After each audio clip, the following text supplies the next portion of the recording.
I think people are just starting to join, so we'll give it a couple of minutes, I think.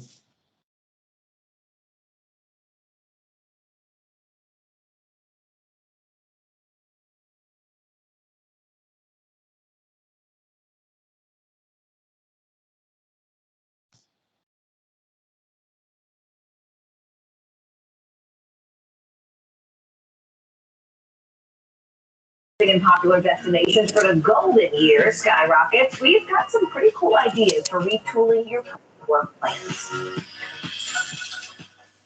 Welcome to NBC News Daily. This Wednesday, we begin with rising interest rate. That's right, our reserve expects.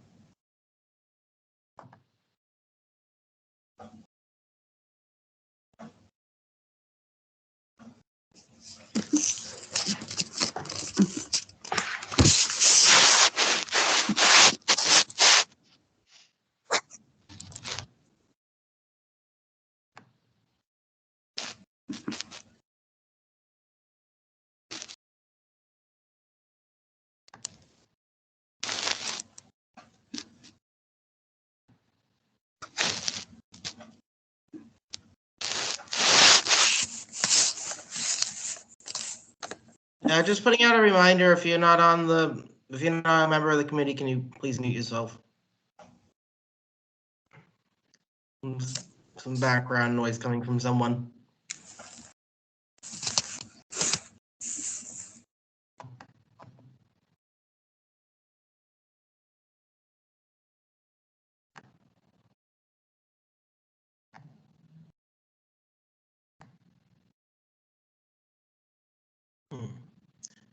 Well, let's get the meeting started. I'm Dr. Casey Cole. I'm the chairperson of the Animal Welfare Advisory Council. I'm also the representative for the equine interest on the council. I will pass it off to Dr. Matulis to introduce herself. I'm Dr. Jessica Matulis, and I'm the veterinarian on the council. Let's go to Katie. Hi there, I'm Katie Lisnick, Executive Director for the Greater Androscoggin Humane Society in Lewiston, Maine, representing licensed animal shelters. And I'll pass it over to Rhonda. Hi all, I'm Rhonda Stesick. I'm the Director at the Animal Welfare Program at the state of Maine.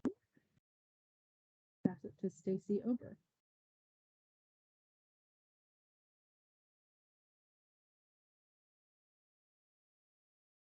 Did you just turn it over to me? I did. You're the only person I see, actually. Well, I'm not a formal member, but I'll introduce myself, Stacy Ober, Government Relations in New England for the American Kennel Club. Thank you. And over to Mary Ann. Let's keep it on people on the. I'm sorry. No, that's okay, Rhonda. You're still not. You don't know everyone by name yet. I'll pass it to Sharon St. John. I'm Sharon St. John, representing the Federation of Maine Dog Clubs and also representing licensed breeders. And I'll pass it to Bonnie Martinovich. Oh, we're very good, Casey. Bonnie Martinovich. I am a member of AWAC representing attorneys with experience in animal law. And I'm not sure. We don't get to see everybody, Casey. I don't have the view of everybody, so I rely on you. That's the only. For some reason, I don't have the view of all the people I normally do as well, but I can see who joined the meeting, and I think that's all the AWOC members. If I'm missing one, please speak up now, but I think that's everyone. See anyone else? No, I don't see anyone. Okay. First, we'll start with the Animal Welfare Program update. Hey there. So I am going to make an attempt to share my screen.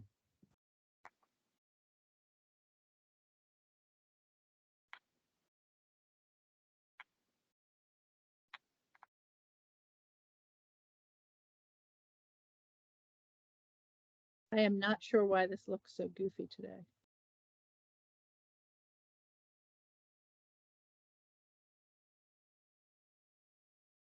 There we go. Can you see it by chance? Yeah, I can see it. Okay, so this is the Help Fix Me estimated budget as of October 31st, just to provide an update. You'll see that we're continuing to receive outstanding vouchers, so we're down to about 48,000, 49,000 of vouchers outstanding. Those will expire at the end of the year. So anyone who has a 2022 voucher, even though we extended those till the end of the year, surgeries must be done by the end of the year for those to be valid. So just to be aware of that. We will be deciding by the end of the week whether we're able to release additional vouchers at this point. And we're pretty cash strapped, even though we have some estimated revenue, we have not received it yet. So if you look at the cash available of $77,998 minus the vouchers outstanding, that leaves us with about $29,000. And then an expected expenses of about 14. So absent that income actually coming in, and that's from the feed program, we're at about $14,000. So not a lot of vouchers that could be issued, even if we take us down to zero expected cash. So that is the current update on that. I'm gonna X out of this and open another document that hopefully you'll be able to see. Maybe. Bonnie had asked me to provide some updated information on complaints and information like that. I'll have to scroll down on this one. So in October, AWP received 15 filed complaints in October involving horses, livestock, cats, dogs, and reptiles. Obviously, those add up to more than 15. It's because some contained more than one type of animals. We currently have 30 open court cases that are being managed and currently in the state's custody. There's the listing of animals currently within the state custody, of course, placed with all of you. And that runs us, just to kind of give a little perspective, about $2,220 a day. And that is without being charged for the 7 horses. MSSPA does not charge the state for housing animals. So if we house those animals, those horses elsewhere, it'd be another $140 a day. So just a little bit of perspective there on the cost of these court cases that are outstanding. And I think that's the update I have for y'all.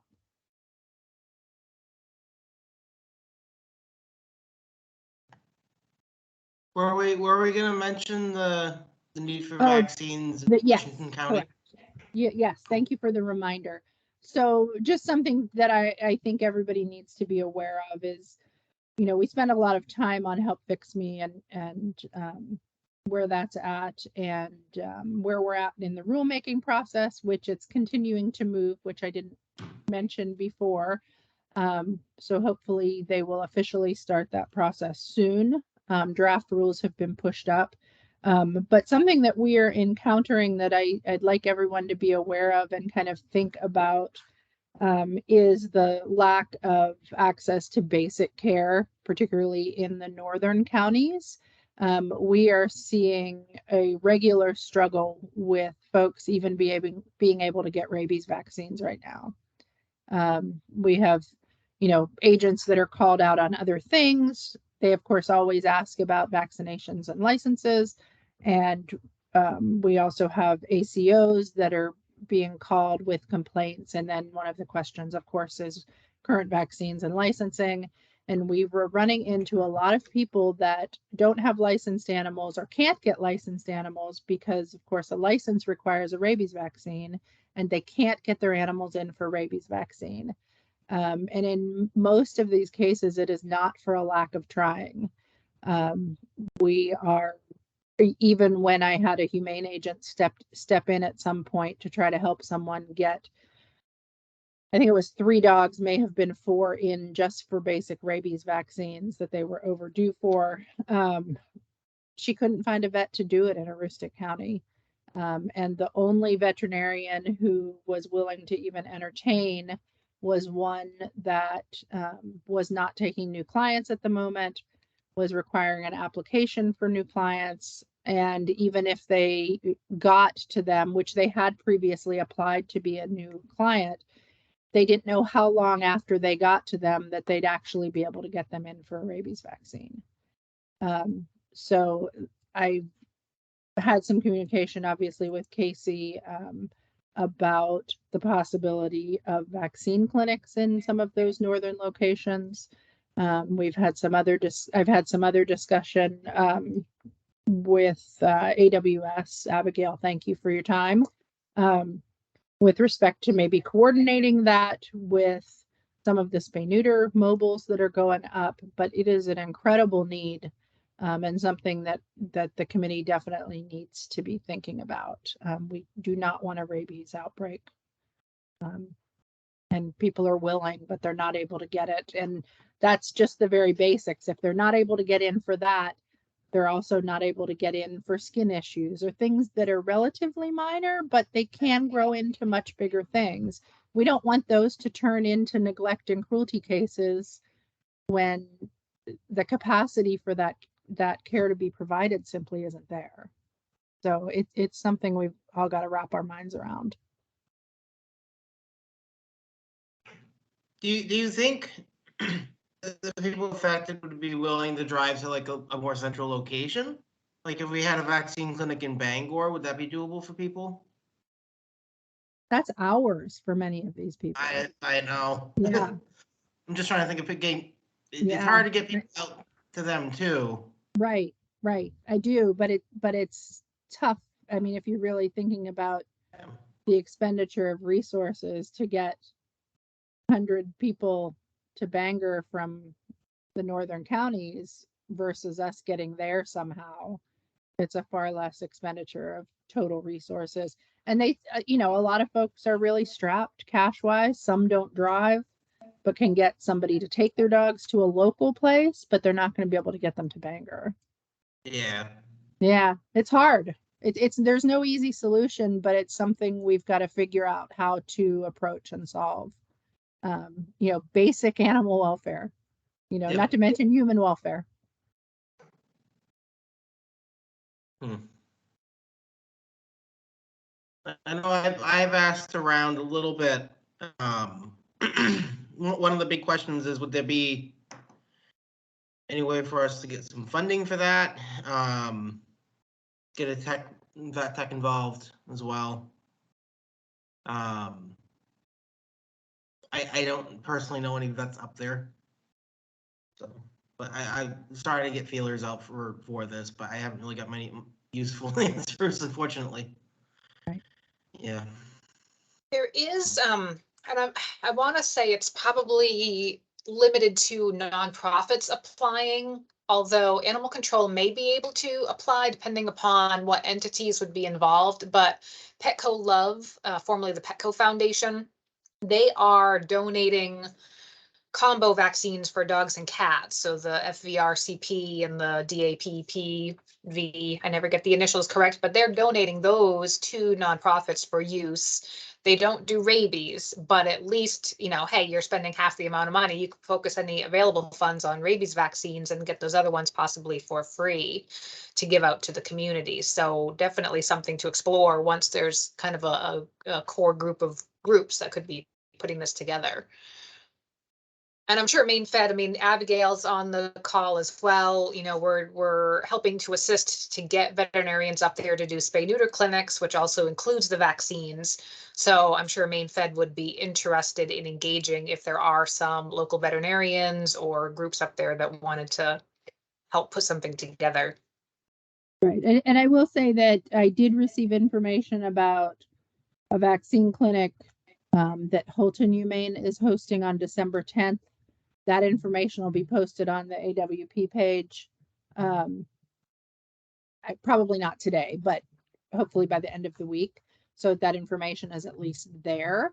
And Abigail can jump in, but I believe part of the challenge with the spay neuter clinics is that you really need a second vet to be able to do. I mean, rabies vaccines are being provided for those that need them who are getting surgery, but there's not a freestanding rabies component to that, of course, unless we can get a second vet involved somehow to give rabies vaccines, because of course those have to be supervised. So the tech can't just do it if the vet is off in surgery. So. No, the techs can do it, the other vaccines, but they can't do rabies. Right. State of Maine rules right now. Yeah. Yeah. And I know I see her chat saying she's working on it. I know she is. Just something, again, if we know vets that would jump in there, please send them her way. And of course, with the organizations that are up there already. Abigail wants to know if you can update the rules. I think that's Veterinary Practice Act rules. Mm-hmm. So that's, I have no response to that because I have no idea.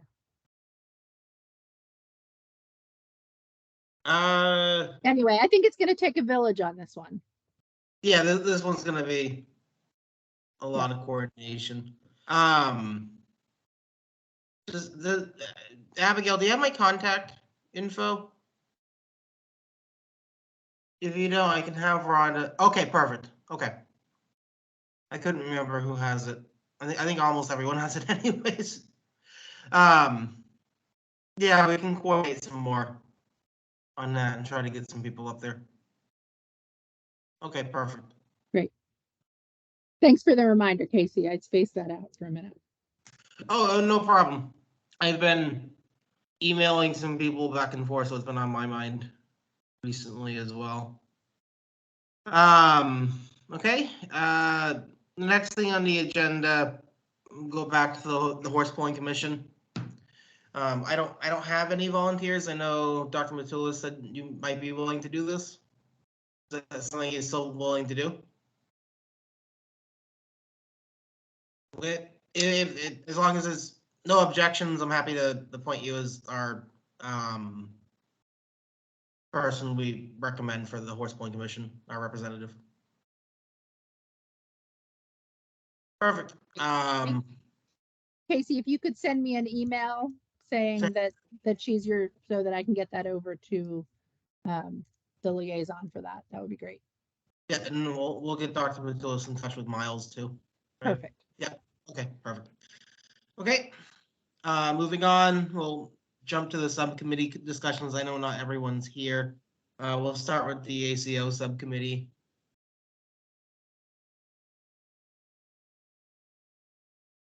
It's me. So yes, we did meet, and Rhonda joined us. Thank you, Rhonda, for joining us.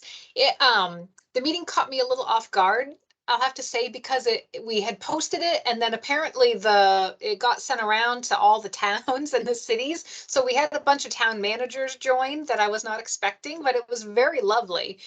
Some police chiefs were on, and we just sort of had a round robin of who's doing what, how are they handling it.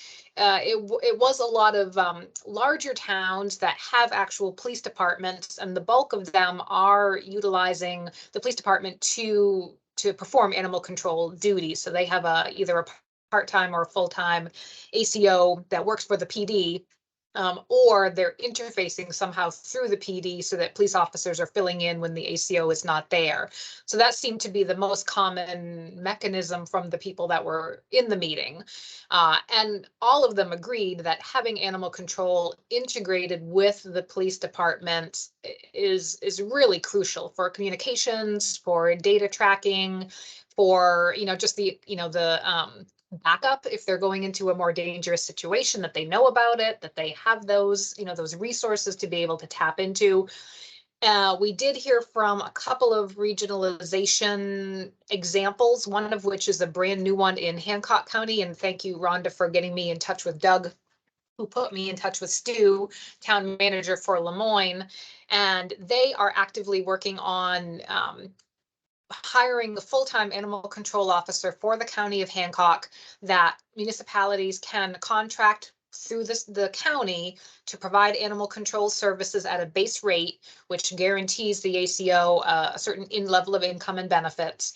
And then the towns also pay by call and by mileage.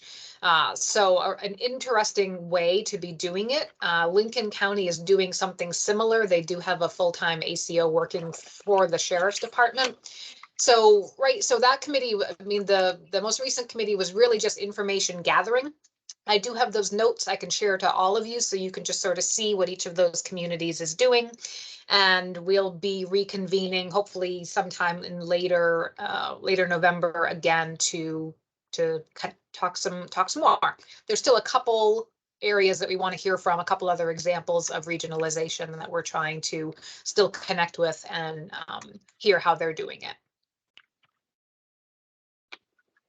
Awesome. It sounds like there's a lot of interest in that, which is great. I think the regionalization's always been something I thought was a useful thing for the state. So hopefully we can try to get that rolled out more. But we'll see where the next meeting goes. There were quite a few asking also just about training, which Rhonda gave us all an update on. Just making sure that, you know, training is available for animal control. Some of the towns were running into challenges finding ACOs that had training or getting them the training they needed. So, you know, we all recognize that that is still an ongoing concern as well across a lot of the state. Yeah. Thank you. Next, we'll discuss the dog licensing subcommittee. Okay, so I'm going to be perfectly honest and admit that I did not get to have time to schedule another meeting in between our last meeting. We're down a veterinarian and I'm the only full-time vet right now. So it's been a little, it's been a little iffy, but but I did have, Rhonda did send me an email, which I thought was something I would share here today about incentivizing the dog licensing. We did talk about that at the first meeting. That was actually one of the first things we brought up. It was very debated between, I would say, Garth and Kim, as far as one thought incentivizing was great. That would be Garth. And then Kim was kind of more on the side of, she didn't know if the incentivizing would actually make a difference. So I think it'd be great to, any way we can try to get people to license their dogs would be amazing, I think. And so if there is, I mean, I think half the people would probably be more into incentivizing than, you know, penalizing, which is kind of where more Kim was thinking as far as from a town office standpoint. So she did mention having, you know, maybe something like Hannaford's do, like a coupon reward kind of thing. So like $10 off a $50 coupon or something like that. Not sure how exactly we would tackle that. I mean, we'd having to interact with Hannaford's in general. Like, do we go to the GM of Hannaford's, or do we go to, like, you know, regional places and ask them that sort of thing? I imagine it would have to come from a very high up person if you're talking, you know, a lot of dog licenses in the state being incentivized that way. So I think that was just the biggest debate that Kim had with the whole thing is, you know, trying to find a company who would incentivize the program moving forward and not potentially drop that incentive later down the line. So I think it's a great idea. I really think, you know, it would be nice to incentivize people versus penalizing them, but you know, like, so it was definitely a more heated topic in our little subcommittee discussion back then. So, so yeah, I don't know what your thoughts were on that, if everyone else had any other thoughts, but I thought that was a great idea, Rhonda, you know, definitely picking a big company like that could, you know, definitely handle a little bit of a, I don't know if you call that a loss, but like a you know, coupon on their part to kind of help incentivize people to license their dogs. So, and I know last time we talked about increasing the licensing fee for intact versus not intact, I thought we kind of went against doing that just because certain dogs can't be fixed for whatever reason, or, people aren't fixing them because they're breeding animals or whatnot. I don't know if Sharon wants to chime in on that, but I just thought, I don't know how we still feel about that, if we were gonna increase that or where we stand with that overall, so. I mean, the increase in the fee is so negligible, I don't think it matters to people. Yeah, I think you'd have to make the increase something significant, and even then, I don't think it makes sense to me. I don't know how other people feel on the committee, but I don't really see the point. in increasing it at all. Yeah, in increasing the unneutered versus neutered. Yeah, I no, don't think- I agree, I don't yeah. think- Because you have to make it so huge that you're then punishing people that can't get their pets spayed and neutered, Right, exactly, yeah. or Mhm, the difference is so negligible to, like, what's the point in that? So, right, yeah, The I higher agree. fee isn't I don't- really to punish people. I mean, that would be a no, wrong but some people objective, might it look at it seems to that me. way, I think is Yeah, the point.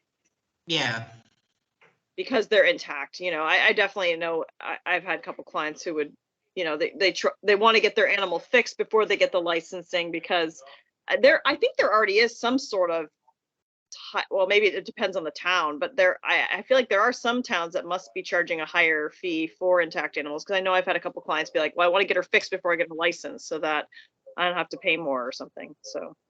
There Maybe I'm are wrong. some towns, but the difference isn't very significant. Right, yeah, The difference right now is $5. So it's $11 for an intact animal, intact dog, $6 if altered. right, And one of the things that I mentioned on the subcommittee, which I think we need to look more at, is, when those structures were set up, it was because we didn't want unaltered animals running around and breeding and producing more Right. litters and filling up shelters. That's definitely not where we're at in Maine at this point. And I would suggest that a more appropriate fee differentiator might be animals who are microchipped versus not, and have right, permanent identification, because they can more readily be returned to their owners versus going to a shelter and waiting till an owner surfaces. That may make a little more sense for the state of the animal or dog population in particular in Maine at this point. And I will say that my position is that fees in some capacity definitely need to be raised. That is my bread and butter. And we simply, I mean, I don't know how many different ways to say it.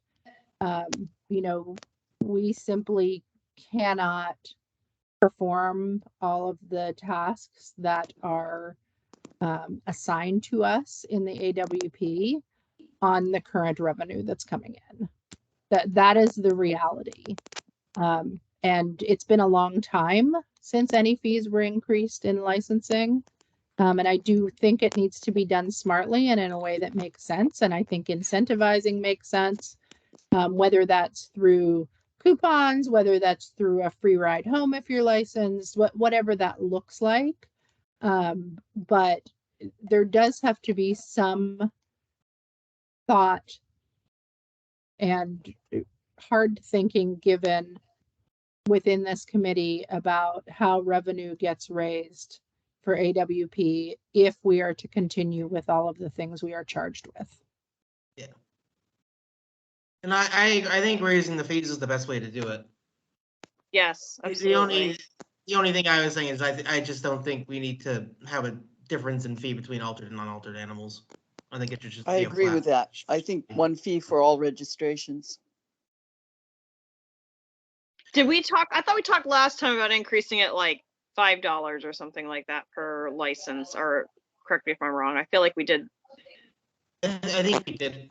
or between 2 to 5, or I think 2. I think but- I think in the subcommittee meeting, we were talking about going like to $12 or something. Yeah, yeah, So it would be doubling the quote on, or the altered current fee and only But- going up a little, but yeah, it's still, people who are licensing right, are gonna license whether it's 6 or 12.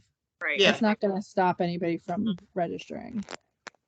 And it is $1 more to do it online because of the fees associated with it. But again, most people, that's way worth the convenience of not going to your town hall. Yeah. It's interesting. I think there was some concern in the municipalities about getting some more revenues from the licensing, right, to help them. So did the subcommittee consider Rhonda's take on maybe a little bit more for a non-microchipped animal or some distinction? I don't want to make this Yeah, we know. conversation go backwards, but it seems like the municipalities are struggling to make ends meet on this, and it may help with ACO, retainment, recruitment, pay. I don't know.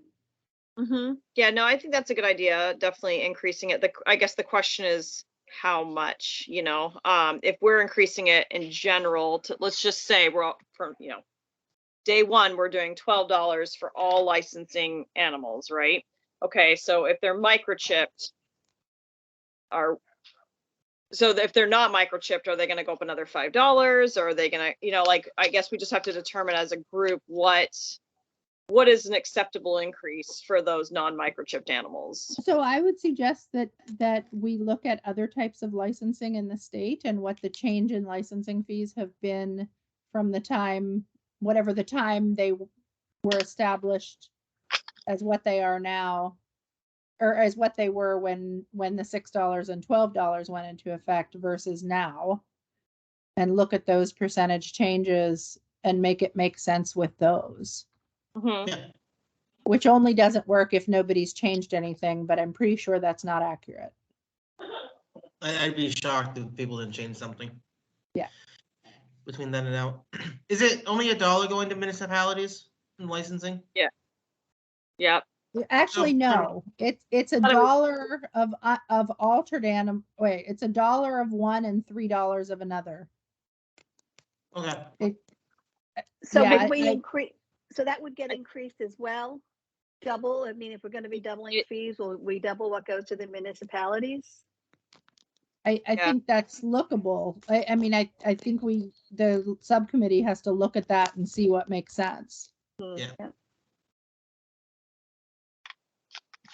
Because that might help municipalities try to enforce it more. And to get a little more money out of it. An incentive to put procedures in place to collect as well. I mean, if you've got a little bit of with more of an incentive and you have some more money to do it as well.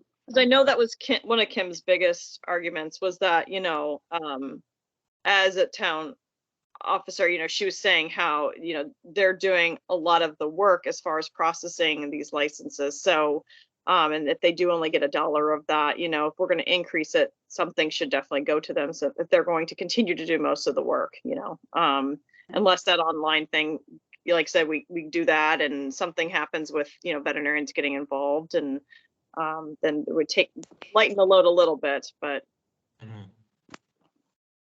Anne has her hand raised. I don't know if you want to have her interject. I just want to make sure that whatever you choose, I mean, it all makes logical sense to raise fees. I just, from experience in all my years, no matter what you're raising fees on, you really want to spend a lot of time getting buy-in before we go to the legislature. So it will take time to really lay it out, get buy-in, because otherwise, yeah, it's really, really, really important, especially when we're talking about money. Even if it seems to you to be very minimal, that's just really important. So I just share that. Thank you.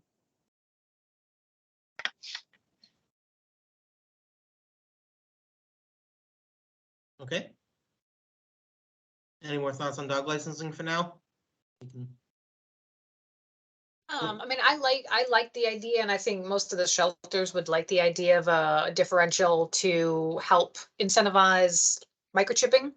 Mhm. I know, every day it's so much easier if we get an animal in that has a chip to get them home versus ones that just sit here until people finally figure out that their dog or a cat may be here. However, there's also still going to be the challenge, just like there is with, not being able to get in for a spay neuter. You also have to go to a limited number of providers to get a microchip. So, you may have people that want to do it and just can't get in to do it. A lot of the shelters do it. Vet clinics obviously do it. But you still just have a capacity issue on that front as well.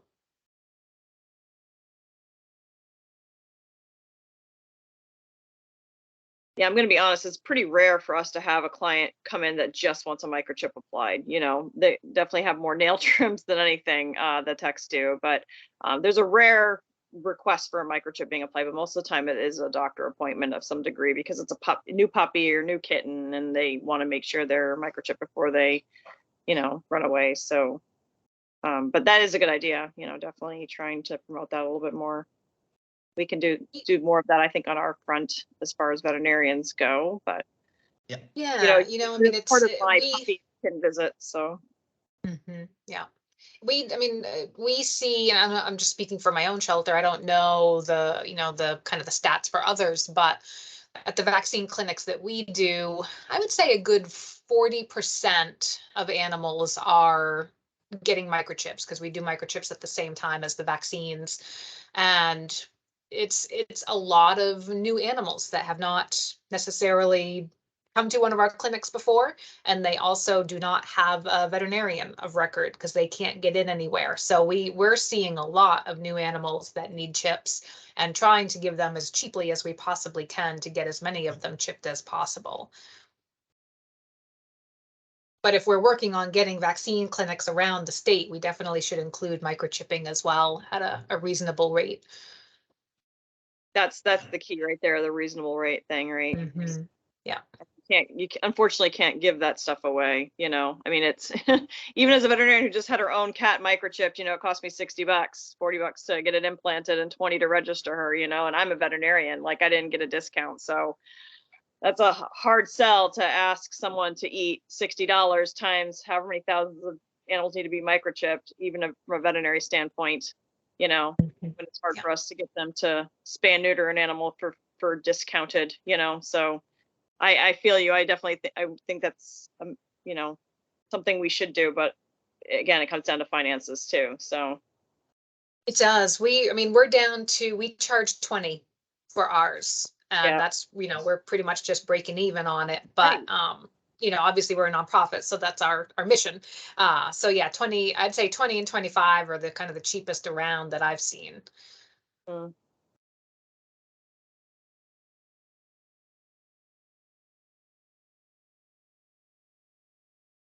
Okay. Yeah, that is a good point. If we raise the fee for on microchips, we have to keep in mind that people might not be able to do it. Okay. Moving on, do we have any new business? Any concerns from anyone on the committee? I didn't have anything else to bring up today. My main thing was the vaccine issue. Okay. Let's review the next meeting date and then, oh. Sorry, Casey, I was just gonna interject really quick. Have we figured out like Garth's position, like someone filling this position on the council yet? Or, because I mean, he's on the subcommittee. I was gonna email him, but I didn't want to bother him with something that he's not really involved in anymore. So I just didn't know if there was. He's named the person that he's recommend replace him, and I think the person is the person applying. Okay. We all know how long that process can take. Yep.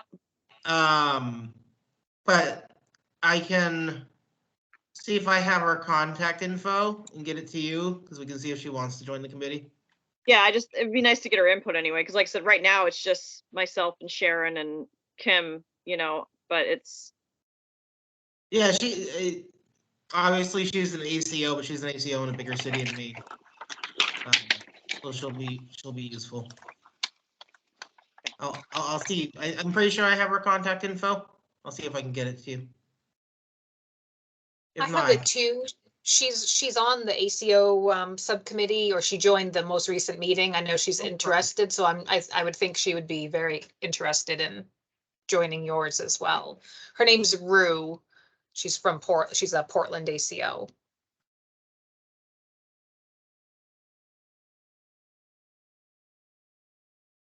Yeah, I've worked with her in the past too. She's really good. I think she'd be interested. Okay. Next meeting date, let me double check my calendar.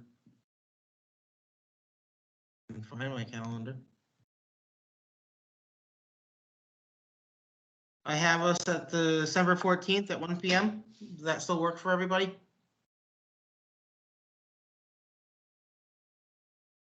Yes. For me. Perfect. December 7th, Casey? Is that what you said? 14th. Oh, 14th. Okay. Yeah.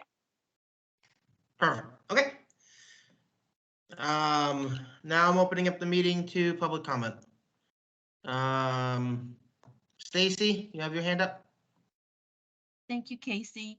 Just two quick thoughts. One, on the microchip, AKC's Reunite is our affiliated pet recovery program, and I'm online looking at the cost.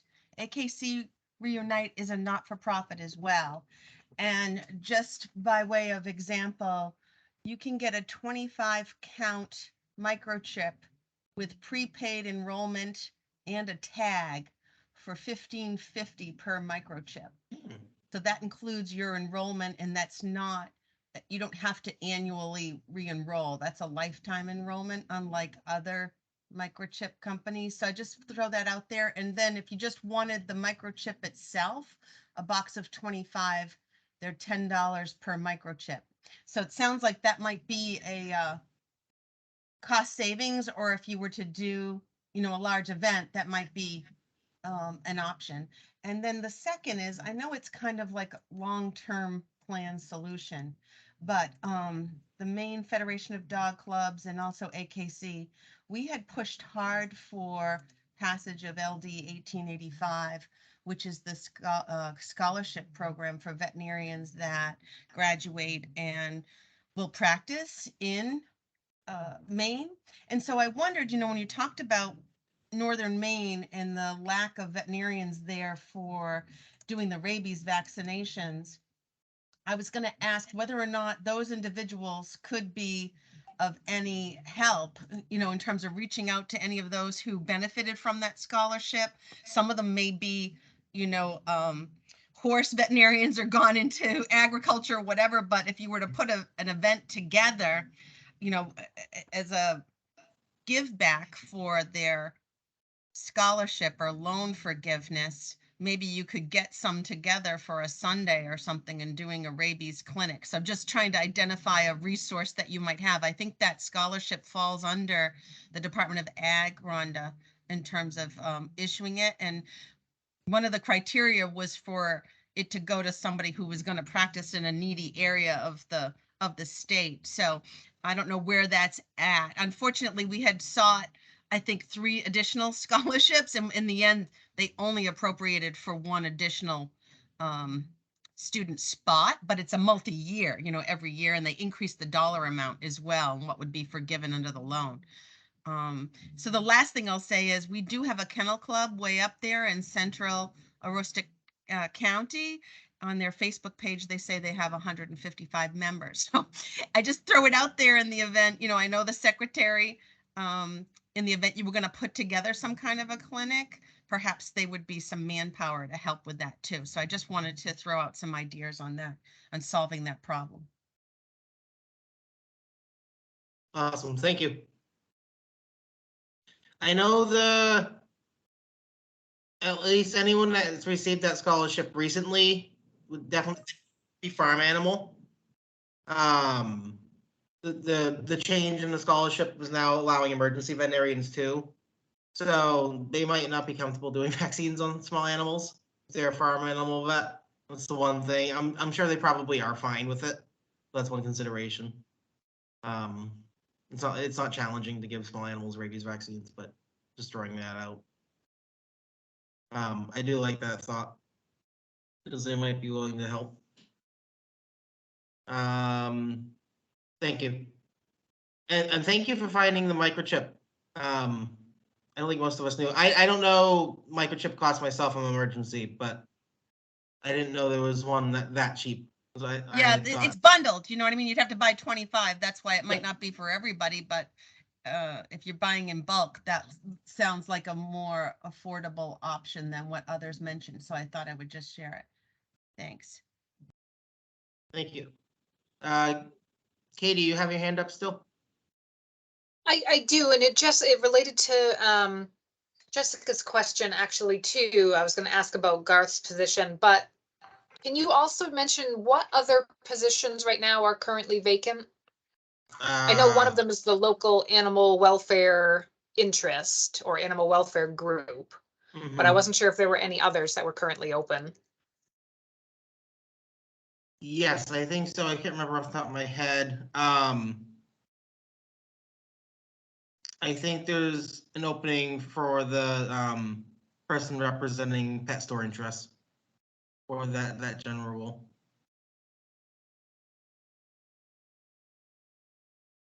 Oh, I thought that was Heidi from Loyal Biscuit had that position. That's open now. Can't think of her last name. No, I know. She hasn't been to many meetings, and I know someone kind of stepped down. I think it was her. I have to look way back to my emails. No, that's okay. That's Yeah. fine. So the current vacancies I have listed Oh, thank you, Rhonda. are seat number 9, which is must be a cooperative extension agent or specialist. Seat number 12, which is must represent a state-based animal advocacy group. Seat number 13 holds a kennel licensed under section 3923C. And then Garth's is seat number 2, which is must be an animal control officer. Is Heidi Neal still on the I think council? she must be then. I just haven't seen her in the past 2 meetings. Okay. That's all. That's the licensed pet shop one. That's okay. Yeah, I don't have the running list in front of me. I have to look through my emails. Let me double check, make sure I haven't got any from her. But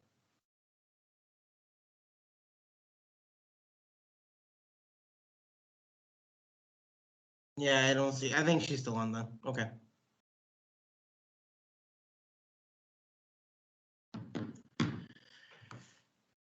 Okay. Any more public comment? Okay. Meeting adjourned. Thank you, everybody. And So someone just had their hand raised. Hand up. Yeah. Mary Ann? Hi. Yep, before you adjourn, Maine Chinchilla Shelter in Sydney is seeking a mentor so that we can become a nonprofit. We're also looking for a mentor for a nationwide or a worldwide nonprofit representing chinchillas to the pet world. If anyone is interested in guiding me through this process, I would appreciate you greatly. Please, anyone who's I know everyone is strapped for time, but I really want to do this right. Thank you so much. Thank you.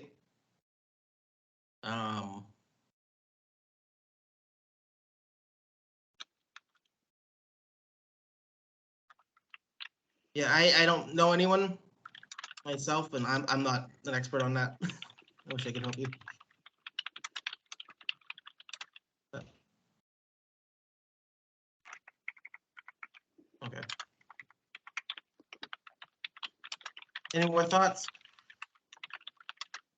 I know you already got linked in with Patsy Murphy earlier today from Animal Refuge League. She's always my go-to on any governance issues, so she's from, at least from Maine Fed, she's your girl. Thank you. Okay, any more public comment? Okay, meeting adjourned. Thank you, everybody.